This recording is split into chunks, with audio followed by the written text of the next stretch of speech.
जय हिंद मित्रों, नमस्कार। आज जिस टॉपिक पर बात करने जा रहे हैं उस टॉपिक को वही व्यक्ति सुनेंगे जिनको सच में वर्दी चाहिए। जिनको सच में वर्दी चाहिए वही लोग इस वीडियो को पूरा देखेंगे और इस टाइम टेबल को फॉलो करेंगे। बाकी लोग जो घर वालों के ज़बरदस्ती या लोगों के दिखावे की वजह से कि हाँ हम भी प्रैक्टिस करने जाते हैं, फिजिकल देने जाएंगे, भर्ती देखेंगे, वो लोग इस चीज़ को ना देखें। लेकिन किंतु जिनको सच में ज़रूरत है यूनिफॉर्म तथा नौकरी की, वो लोग इस वीडियो को अच्छी तरह से देखेंगे। आज हम आप लोगों को बताएंगे कि आपको कितनी घंटे मेहनत करनी पड़ेगी तथा क्या क्या करने होंगे एक फोर्स के मेंबर बनने के लिए। ज्वाइनिंग होने से पहले आपको सर्वप्रथम ये देखना होगा कि आपका टाइम टेबल क्या है। अपना टाइम टेबल सबसे पहले कि सही करना होगा, जिसमें कि आपको पढ़ाई का भी समय क्लियर करना होगा कि कौन से समय में आप पढ़ेंगे, किस समय में आप रनिंग करेंगे। देखिए, हर डिपार्टमेंट के लिए पढ़ाई या दौड़ाई दोनों एक साथ ज़रूरी नहीं है। पहले रिटर्न दे लीजिए, फिजिकल नॉर्मल है मार लेंगे। लेकिन आरपीएफ के लिए, रेलवे सुरक्षा बल, रेलवे सुरक्षा विशेष बल के लिए मैं विशेष करके ये बात बता रहा हूँ कि आपको दोनों साथ रखना पड़ेगा। तथा मतलब साथ के मतलब दोनों पूरा जोर जार से, पूरे ताकत से, पूरे दिलो जहान से लगा के इसमें मेहनत करना होगा आपको। नहीं तो रेलवे सुरक्षा बल की वर्दी इतनी हल्की में मत लीजिए कि आपको आसानी से मिल जाएगा, क्योंकि ये गार्ड गिफ्ट नौकरी है। रेलवे सुरक्षा बल सबसे अच्छी नौकरी है। अदर फोर्स को हम नहीं कुछ कहेंगे, लेकिन हम इस डिपार्टमेंट को जानते हैं। ये बहुत ही अच्छी नौकरी है तथा सेवा करने का एक अच्छा मौका है। तो इस बल के सदस्य बनने के लिए आपको सर्वप्रथम अपना टाइम टेबल सही करना होगा, अन्यथा इस नौकरी से आप वंचित रह जाएंगे। सीटें हैं सीमित, बंदे हैं ज़्यादा, किंतु जिन व्यक्ति को सच में चाहिए तो वो सच में अच्छा मेहनत करना पड़ेगा। अब उस मेहनत के लिए हम आपको टाइम टेबल बताएंगे। सबसे पहले आपको पढ़ाई का समय निर्धारित करना होगा कि किस समय में आप पढ़ाई करेंगे और किस समय में आप रनिंग करेंगे। अगर जो सच में आरपीएफ का फिजिकल निकालना होना तो आपको बहुत कठिन परिश्रम करने होंगे रनिंग के लिए, और बहुत कठिन परिश्रम करने होंगे फिजिकल रिटर्न के लिए भी। इसलिए आपको पढ़ाई तो करना है, कम से कम 6-7 घंटा पढ़ना होगा रेगुलर। 6-7 घंटा रेगुलर पढ़ना होगा। कम से कम 2 टाइम रनिंग करनी होगी। आप शरीर लीजिए, शरीर का स्टेमिना उतनी बना के रखिए। पढ़ाई में भी एनर्जी खर्चा होता है, नींद पूरी नहीं होगी। फिजिकल भी करना है और टॉप क्वालिटी का फिजिकल करना है, क्योंकि इसमें अगर जो आप थोड़ी सी भी नॉर्मल लेंगे तो आप वंचित रह जाएंगे। तो सबसे पहले आप पढ़ने का जब समय मिले तब पढ़िए। देखिए, पढ़ाई तो 24 घंटा हो सकती है, सिर्फ रनिंग के समय छोड़ के, फिजिकल करते समय छोड़ के, बाकी हर समय पढ़ाई हो सकती है। फिर भी आप कोचिंग समय पर कोचिंग करिए, किंतु जो आपका 10 बजे रात्रि के बाद समय होता है, कम से कम 2 बजे तक ये आप पढ़िए। 10 बजे रात से लेके 2 बजे तक पढ़ाई करिए। उसके बाद से दिन में भी पढ़ाई करना है।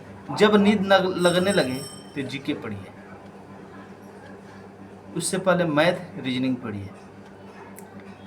उसके बाद जैसे ही सुबह हो, आपको सुबह की रनिंग, लोगों को पता ना चले कि आप रनिंग भी करने जाते हो। आप जाके रनिंग करके वापस आ जाओ। 2 बजे तक पढ़ाई किए, या 2 बजे ही जाके फ्रेश व्रेश होके एक चक्कर रनिंग कर दो। 1600 मीटर ही रनिंग करिए, एक चक्कर जाकर रनिंग करके चले आइए। जब आप रनिंग करके चले आएंगे, उसके बाद आप 5 बजते बजते आ जाएंगे वापस।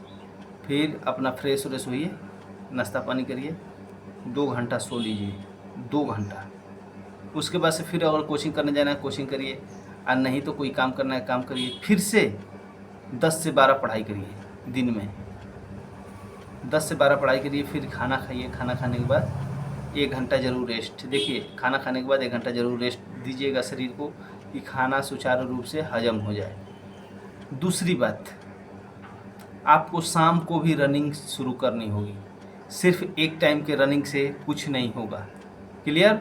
आपको शाम को रनिंग करना ही करना है। शाम को लॉन्ग रनिंग करिए आप लोग, कम से कम 10 किलोमीटर का आराम से ही दौड़िए। 10 किलोमीटर यानी 1 घंटा समय दीजिए, उसके पीछे आराम से दौड़िए। जितना यूपी पुलिस का फिजिकल था पहले 10 किलोमीटर, अभी तो शायद 4800 मीटर है, लेकिन पहले 10 किलोमीटर का था हम लोगों के समय में।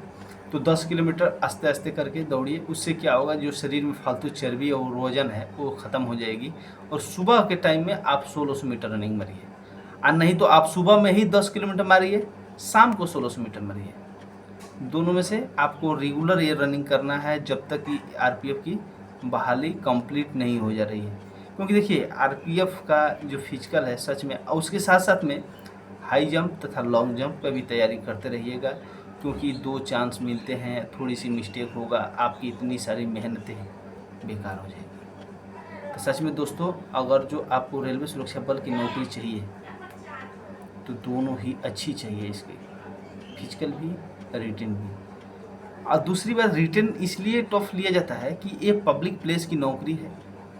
तमाम प्रकार के पब्लिक आपके सामने आएंगे, सब पब्लिक को आपको फेस करना है। चोर से लेके क्रिमिनल से लेके आपके नेता मंत्री, विदेशी देसी, सब इंसान से आपको फेस करना है।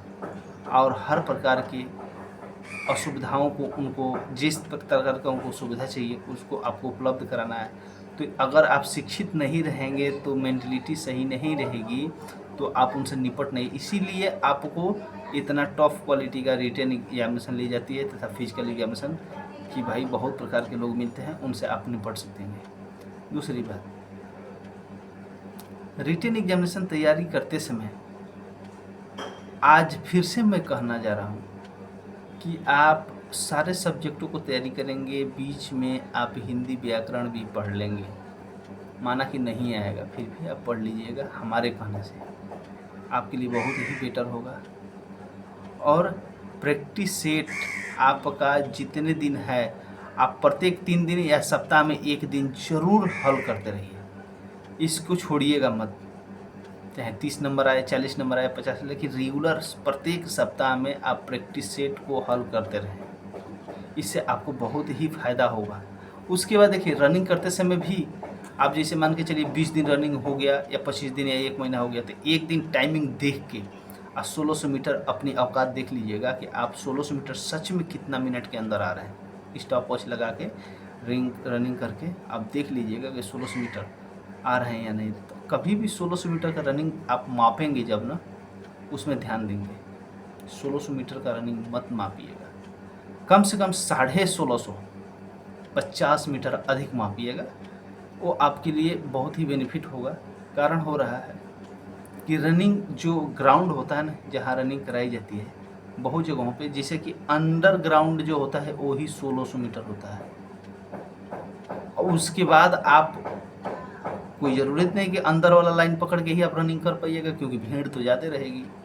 तो जाहिर सी बात है कि आपको थोड़ा सा 2 कदम बाहर, 3 कदम बाहर या 4 कदम बाहर से ही मारना पड़ेगा। तो आपको 10-20 मीटर बढ़ जाता है। माप सही है, लेकिन आपका रनिंग करने की वजह से बढ़ गया।